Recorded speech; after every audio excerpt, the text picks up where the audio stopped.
Jadi kalau Anda sekarang mengalami masalah, sebetulnya masalah itu disiapkan oleh Allah untuk mewujudkan doa-doa kita. Jadi sebetulnya ujian-ujian yang kita hadapi itu satu secara fitrah Allah siapkan untuk memperkuat diri kita dan sistem bagian tubuh kita. Satu itu.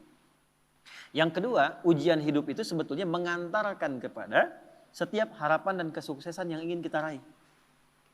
Jadi kalau kita berdoa nih ya, Allah kasih hukum gini. Ya Allah, saya pengen lulus ke kampus A.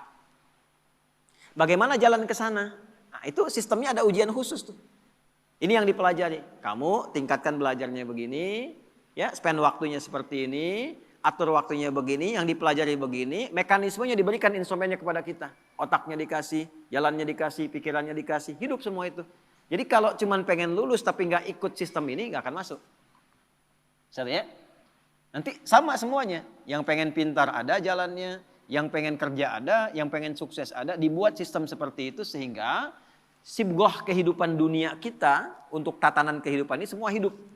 Ya, ide muncul, pembangunan muncul, kreativitas muncul. Maka Allah sampaikan, walanabluwannakum bisyai. Semua orang yang hidup, yang ingin mengharapkan sukses, ingin berhasil, pasti akan melampaui dan melewati ujian-ujian dalam kehidupan. Contohnya apa? Kegelisahan.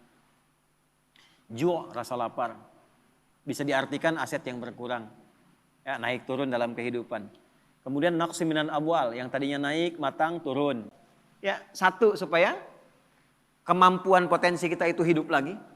Kalau nggak gitu nggak keluar ide-ide kita itu.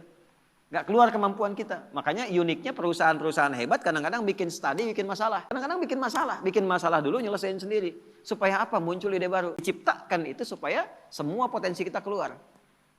Yang kedua, sebetulnya jawaban dari doa kita. Nggak ada satupun ujian kecuali sesuai dengan permintaan kita. Itu adilnya Allah. La yukallifullahu nafsan illa usaha. Allah nggak mungkin nguji kecuali sesuai kemampuan yang jadi kebutuhan kita. Apa butuhnya, apa pengennya, sesuai sifat ujiannya. Jadi kalau Anda sekarang mengalami masalah, sebetulnya masalah itu disiapkan oleh Allah untuk mewujudkan doa-doa kita. Harapannya pengen apa, ini ujiannya. Dan kita mampu melakukan itu. Ya, makanya tadi di surat Al-Insyirah waktu subuh kita bahas itu harus optimis. Begitu diuji yakin saya bisa. Karena nggak mungkin Allah titipkan kalau tidak mampu menjalaninya. Jadi jangan pernah kita mencela satu persoalan hidup yang diujikan. Karena sesungguhnya ujian itu hasil dari permintaan kita sendiri.